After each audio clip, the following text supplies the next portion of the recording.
అందరికీ నమస్కారం. తిరుమల లడ్డు వ్యవహారం దేశవ్యాప్తంగా చర్చకు దారితీసింది.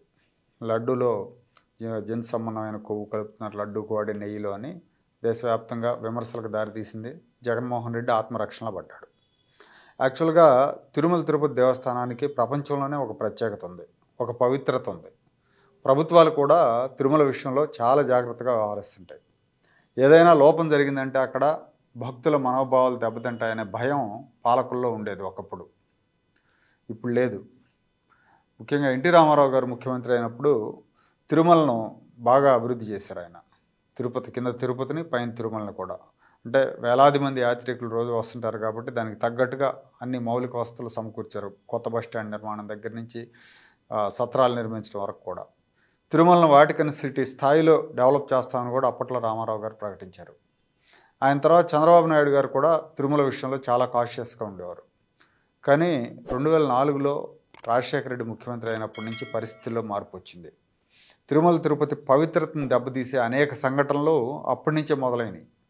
కొండ మీద రాజకీయ నినాదాలు చేయటం, రాజకీయ ప్రసంగాలు, కొండ మీదకు మోటార్ సైకిళ్లతో ర్యాలీలుగా వెళ్ళటం, ఇలాంటివన్నీ కూడా రాజశేఖర రెడ్డి హయాంలోనే మొదలైనవి. బైబిల్ పట్టుకున్న వ్యక్తులు పైకి వెళ్ళి అన్యమత ప్రచారం చేయటం, కొంతమంది క్రైస్తవులు టీటీడీలో ఉద్యోగులుగా చేరటం, ఇవన్నీ కూడా రాజశేఖర రెడ్డి ముఖ్యమంత్రి అయ్యాక మొదలైనవి. అప్పుడు ప్రభుత్వం వీటన్నిటిని చూసి చూడనట్టు వదిలేసింది. రాజశేఖర రెడ్డి బరి తెగించి తనకు సన్నిహితుడు, నాస్తికుడు అయిన కరుణాకర్ రెడ్డిని టీటీడీ చైర్మన్గా నియమించాడు.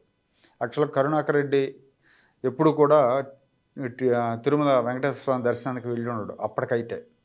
పైగా కొండ మీద ఉంది ఒక రాయి, ఆ రాయిని చెప్పుతో కొడతానని కూడా ఒక బహిరంగ సభలో మాట్లాడాడు ఈ కరుణాకర్ రెడ్డి. అలాంటి కరుణాకర్ రెడ్డిని అప్పట్లో చైర్మన్గా చేయడం చాలా విమర్శలకు తావిచ్చింది. చాలామంది అభ్యంతరాలు తెలిపారు. అయినా కూడా రాజశేఖర రెడ్డి పట్టించుకోలే. 7 కొండల మీద ఒక జీవో తీసుకురావడానికి ప్రయత్నించాడు. 7 కొండలు కాదు, ఇవి 2 కొండలే అని జీవో తీసుకురావడానికి ప్రయత్నించాడు. భక్తుల మనోభావాలు దెబ్బతీశాడు. అంటే ఆ జీవో తెచ్చి మిగతా కొండల్లో ఒక కొండ మీద చర్చి కట్టాలనే ఆలోచనతోనే ఈ ప్రయత్నం చేశాడు. అయితే మొత్తానికి విమర్శలు పెద్ద ఎత్తున వ్యతిరేకత రావడంతో ఆ ప్రయత్నాన్ని మానుకున్నాడు ఆయన. ఆ తర్వాత అనేక వివాదాల్లో ఉన్న టి సుబ్బరామరెడ్డిని టీటీడీ చైర్మన్గా నియమించారు. ఈ టి సుబ్బరామరెడ్డి తెలుసుగా మీ అందరికీ. ఆయన ఒక కాంట్రాక్టర్, ఒక సినిమా నిర్మాత, చాలా రకరకాల వ్యాపారాలు ఉన్నాయి ఆయన తిరుమలని అసలు వ్యాపార కేంద్రంగా మార్చేశాడు. జాతీయ స్థాయిలో ప్రముఖులకు శ్రీవారి మీద ఉన్న భక్తి భావాన్ని ఈయన తన స్వార్థానికి వాడుకున్నాడు. వాళ్ళందరం తీసుకురావడం, ఇక్కడ గెస్ట్ హౌస్లో పెట్టి ఇక్కడ దర్శనాలు చేయించడం, ఇలాంటివన్నీ సొంత పనులు చేయించుకోవడానికి వాడుకున్నాడు. కొండ మీద అక్రమంగా గెస్ట్ హౌస్ల నిర్మాణాలకు అనుమతి ఇచ్చాడు నిబంధనలకు విరుద్ధంగా. తిరుమలను ఒక ఆధ్యాత్మిక కేంద్రంగా కాకుండా టూరిజం కేంద్రంగా మార్చే ప్రయత్నం చేశాడు సుబ్బరామరెడ్డి. ఇక ఆ తర్వాత 19లో వైఎస్ వారసుడు వచ్చాడు జగన్మోహన్ రెడ్డి. 19లో కాదు, ముందే వచ్చాడు. 2012 నుంచే పార్టీ పెట్టాడు. ఈయన కూడా తిరుపతి విషయంలో అనేక అపచారాలకు పాల్పడ్డాడు.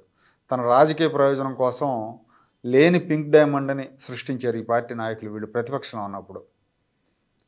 జగన్మోహన్ రెడ్డి తన తండ్రి రాజశేఖర రెడ్డి ముఖ్యమంత్రి కావాలి అని కొండ మీద యాగం చేసిన శ్రీవారి ప్రధాన అర్చకులు రమణ దీక్షితులను ఈ టాస్క్కి వినియోగించారు. పింక్ డైమండ్ పోయింది అంటూ ఆయన దేశం అంతా తిరిగాడు. విజయసాయి రెడ్డి ఏమో ప్రతి ప్రెస్ మీట్లో అదే చెప్పేవాడు. శ్రీవారి నగలన్నీ చంద్రబాబు నాయుడు గారి ఇంట్లో ఉన్నాయి, కొట్టేశాడని చెప్పి విపరీతమైన ప్రచారం చేశారు. పైగా ఈ రమణ దీక్షితులు బోరుగడ్డ అనిలని ఒక క్రైస్తవుని పక్కన పెట్టుకొని ప్రెస్ మీట్లు చెప్పేవాడు. మరి ఇప్పుడు ఆయనకు తత్వం బోధపడింది రమణ దీక్షితులకి. జగన్ వచ్చి సాచిపెట్టి కొట్టాడు, అయిపోయాడు, ఎక్కడో పడిపోయాడు. జగన్ ఏదో పెద్ద కిరీటం పెడతాడు అనుకున్నాడు, కిరీటం పెట్టకపోగా సాచి కొట్టాడు. ఇప్పుడు బుద్ధి వచ్చింది రమణ దీక్షితులకి. ఆ తర్వాత 19 ఎన్నికల్లో జగన్మోహన్ రెడ్డి గెలిచి ముఖ్యమంత్రి అయిన తర్వాత తిరుమలని తన రాజకీయ అవసరాలకు వాడుకునే ప్రయత్నం చేశాడు ఆయన. తిరుమల తిరుపతి దేవస్థానానికి ఒక జంబో బోర్డుని నియమించాడు. ఈ బోర్డులో సభ్యులుగా అనేక ఆరోపణలు ఉన్నవాళ్ళు, నేర చరిత్రలు చాలామందిని ఇంక్లూడ్ చేశాడు ఆయన. వాస్తవానికి సత్ప్రవర్తన, సచ్యులనే బోర్డు సభ్యులుగా నియమించాలి. రాను రాను అది అంతా కూడా సడలిపోతూ ఉంది. ఎవరు పడితే వాళ్ళు అవుతున్నారు, పైరవీలు చేసుకొని, రాజకీయ పైరవీలు చేసుకొని. ఈ జగన్మోహన్ రెడ్డి హయాంలో కూడా నిబంధనలు, సంప్రదాయాలు పాటించలేదు. సభ్యుల సంఖ్యను రెట్టింపు చేశాడు. 12 మంది బోర్డు మెంబర్స్ ఉండాల్సింది 24 మందిని చేశాడు. ప్రత్యేక ఆహ్వానితుల పేరుతో 54 మందిని నియమించారు. పెద్ద పెద్ద పదవుల్లో ఉన్న వాళ్ళ బంధువులు, పారిశ్రామికవేత్తల తాలూకా వాళ్ళందరినీ కూడా ప్రత్యేక ఆహ్వానితులుగా నియమించాడు. సాక్షాత్తు అప్పుడు పేపర్లో కూడా వార్త వచ్చింది, మీరు అందరూ గమనించే ఉంటారు. సుప్రీంకోర్టు న్యాయమూర్తిగా ఉన్న చంద్రచూడ్కు, అట్లాగే సిబిఐ డైరెక్టర్గా ఉన్న ప్రవీణ్ సూద్కు, వీళ్ళకి ఒక ఆఫర్ ఇచ్చాయంట. మీ బంధువులు కానీ మీ ఫ్రెండ్స్ కానీ ఎవరిని ఉంటే చెప్పండి, మేము టీటీడీ మెంబర్స్ని చేస్తామని ఆఫర్ ఇచ్చారు. దానికి వాళ్ళు చాలా తిరస్కరించారు, వెంటనే తిరస్కరించారంట. అప్పట్లో వార్తలు వచ్చినాయి కూడా పత్రికల్లో. అంటే వీళ్ళ పనులు చేయించుకోవడానికి సిబిఐ కేసులు ఉన్నాయి కాబట్టి సిబిఐ డైరెక్టర్ బంధువులను పెడతాడు, సిబిఐ కేసులు ఉన్నాయి కాబట్టి జడ్జీల బంధువులను పెట్టాలనే ప్రయత్నం అనమాట. చూడండి ఎంత అది దుర్మార్గమనాలో దిగజారుడనాలో మరి జగన్మోహన్ రెడ్డిది. ఇవన్నీ చేయడానికి జగన్మోహన్ రెడ్డి దూత ఎవరంటే ధర్మారెడ్డి. ఈ ధర్మారెడ్డిని ఢిల్లీ నుంచి తెచ్చుకున్నాడు, తిరుమలను తన జాగిరిగా మార్చుకున్నాడు ఈ ధర్మారెడ్డి. కొండ మీద తిరుగులేని అధికారాన్ని వెలగబెట్టాడు ఈ ధర్మారెడ్డి. అప్పట్లో వైఎస్ కూడా తెచ్చుకున్నాడు ఈ ధర్మారెడ్డిని. అప్పుడు కూడా ఇట్లాగే అరాచకం చేస్తే ఆరోపణలు వస్తే బదిలీ చేశారు, వెళ్ళిపోయాడు, మళ్ళీ వెనక్కి వెళ్ళిపోయాడు మాతృశాఖకి. ఈయన జగన్మోహన్ రెడ్డి కోసం ఢిల్లీలో పైరవీలు చేస్తూ ఉంటాడనమాట. ఇక జగన్మోహన్ రెడ్డి మంత్రివర్గంలో మంత్రులు అయితే మంది మార్బలంతో తిరుమలకి వెళ్ళటం, టికెట్లు అమ్ముకోవటం, అక్కడికి వెళ్ళాక రాజకీయ నినాదాలు చేయటం వీళ్ళ అనుచరులంతా, బయటకు వచ్చాకేమో రాజకీయ ప్రెస్ మీట్లు పెట్టడం. రోజా అయితే అసలు ఘోరం, తిరుమల వీళ్ళని విమర్శించడానికి వెళుతుందేమో అనిపిస్తుంది. ప్రతి వారం తిరుమలకి వెళ్ళటం, ఒక 40-50 మందిని వేసుకొని ఇవిడ అసలు టికెట్లు అమ్ముకుందన్న ఆరోపణలు కూడా ఉన్నాయి. బయటకు వచ్చాక పవన్ కళ్యాణ్ని, చంద్రబాబు నాయుడిని, లోకేష్ని అందరినీ నోటికి వచ్చినట్టు దూషించడం. ఇది ఒక పవిత్ర పుణ్యక్షేత్రం, ఇక్కడ రాజకీయ విమర్శలకు తావులేదు అని టీటీడీ నిబంధనలు ఉన్నప్పటికీ ఆ నిబంధనలను వీళ్ళు ఏనాడు కూడా పాటించలేదు. పైగా టీటీడీ నిధులను దారి మళ్లించారు వీళ్ళు. టీటీడీ బోర్డులో వైవి సుబ్బారెడ్డి అరాచకం చేశాడు, టికెట్లు పెంచాడు, సేవల రేట్లు పెంచాడు, టీటీడీ నిధుల్ని మళ్లించాడు, విచ్చలవిడిగా వాడేశాడు. తిరుపతి కార్పొరేషన్కి 1200 కోట్లు డైవర్ట్ చేశాడు కరుణాకర్ రెడ్డి టీటీడీ చైర్మన్ అయిన తర్వాత. ఈ అరాచకాలకు పరాకాష్ట ఇప్పుడు ఈ లడ్డు తయారీలో కల్తీ నెయ్యి వాడటం. కమిషన్ల కోసం కల్తీ నెయ్యి తెచ్చుకున్నారు, అంతకుముందున్న కంపెనీలను పంపించేశారు. దీని మీద ఈ కల్తీ నెయ్యి వ్యవహారం మీద దర్యాప్తు జరుగుతుండగానే వైసీపీలో కలవరం మొదలైంది.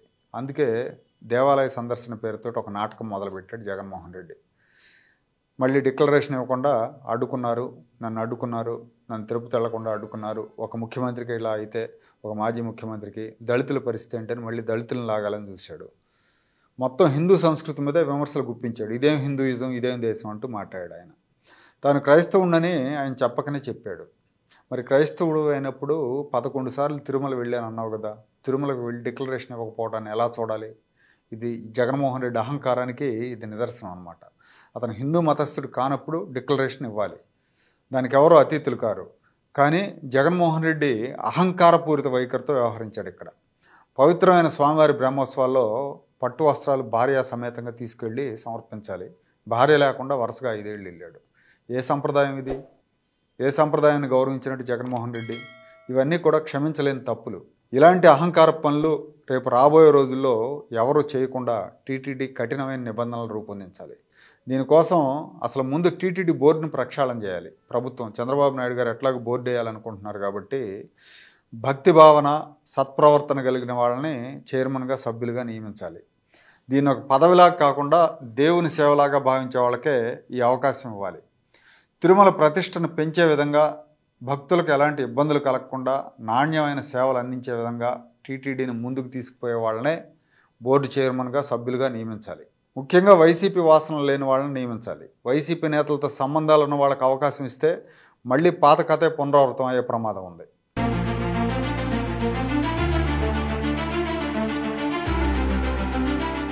Like, share and subscribe to Rajaniti channel.